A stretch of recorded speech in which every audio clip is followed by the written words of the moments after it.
खुद को खुश रखना सीखो। तुम्हारा कोई नहीं। गीता सार।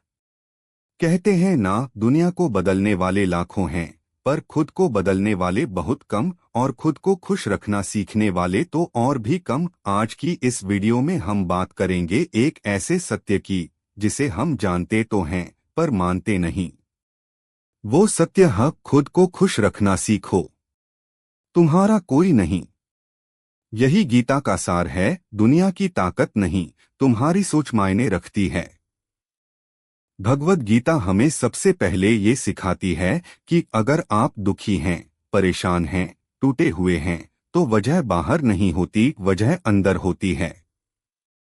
दुनिया आपको जैसा चाहे वैसा बना सकती है, अगर आपने खुद को संभालना नहीं सीखा। कृष्ण कहते हैं, मनुष्य खुद का दोस्त भी है और दुश्मन भी। मतलब जो खुद को खुश रखना सीख गया, वो दुनिया की किसी भी ताकत से नहीं हारता। लोग साथ चलते हैं, पर दर्द अकेले सहना पड़ता है। जब जिंदगी ठीक चलती है, तो हर कोई पूछता है क्या हाल है, पर जब दिल टूटता है, तब कोई नहीं पूछता क्या तुम ठीक हो। क्योंकि सच यही है, आपके दर्द की कहानी सिर्फ आप जानते हो। इसलिए अपनी खुशियों का ख्याल भी आपको ही रखना है। कृष्ण ने अर्जुन से कहा था, अपने कर्तव्य को निभाओ, पर फल की चिंता मत करो। इसी में एक गहरा संदेश छिपा है। लोग आएंगे और जाएंगे, पर आपकी खुशी आपकी जिम्मेदारी है। खुद की कीमत खुद तय करनी पड़ती है। एक बात हमेशा याद रखना, दुनिया तुम्हें उतनी ही कीमत देगी जितनी तुम खुद को दोगे। अगर आप खुद को कमजोर मानोगे, लोग आपको कुचल देंगे। अगर आप खुद को मजबूत मानेंगे, लोग आपको सलाम करेंगे। और मजबूत वही होता है जिसने खुद को खुश रखना सीख लिया हो। क्योंकि जो अंदर से खुश है, उसकी जिंदगी बाहर से चमकती है। आदमी अकेला पैदा होता है, अकेला जाता है, और बीच का सफर भी उसका अपना है। गीता कहती है, जिसका जन्म हुआ है उसका मरण निश्चित है। ये सुनने में बहुत साधारण लाइन लगती है, लेकिन इसका मतलब बहुत गहरा है।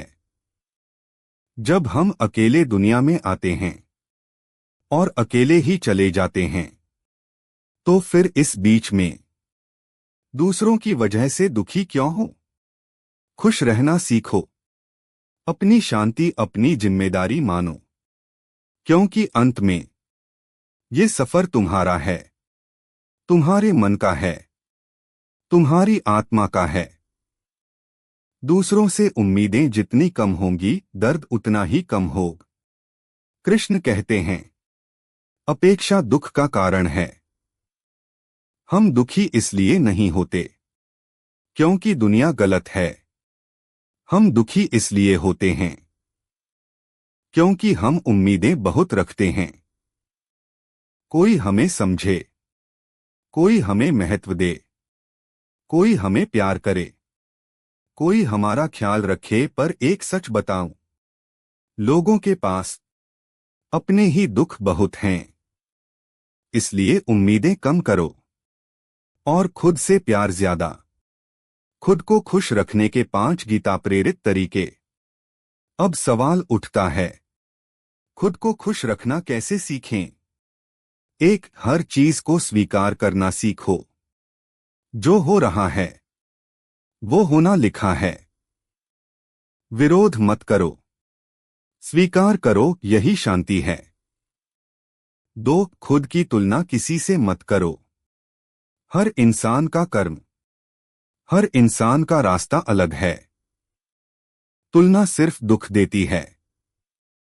3. मन को नियंत्रित करो, मन तुम्हें नियंत्रित न करे। कृष्ण कहते हैं, मन पर विजय ही सबसे बड़ी विजय है। 4. खुद के लिए समय निकालो। 10 मिनट ऐसे बिताओ जहां कोई आवाज न हो, कोई स्क्रीन न हो, सिर्फ तुम हो और तुम्हारी शांति।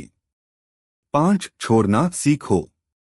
जो चीजें आपके हाथ में नहीं हैं, उन्हें पकड़कर रखोगे तो दर्द मिलेगा। छोड़ दोगे तो शांति। कौन तुम्हारा है? अर्जुन ने कृष्ण से पूछा, मेरे अपने कौन हैं? कृष्ण ने मुस्कुराकर कहा, जो तुम्हें समझे वही तुम्हारा है। बाकी सब बस साथ चल रहे हैं। इसलिए रिश्तों में भागना छोड़ो। लोगों को खुश करने की कोशिश मत करो। अपने मन को खुश रखो। जो सच में तुम्हारे हैं वो तुम्हारे पास खुद आएंगे। खुद को खुश रखना सीखो, यही मोक्ष है।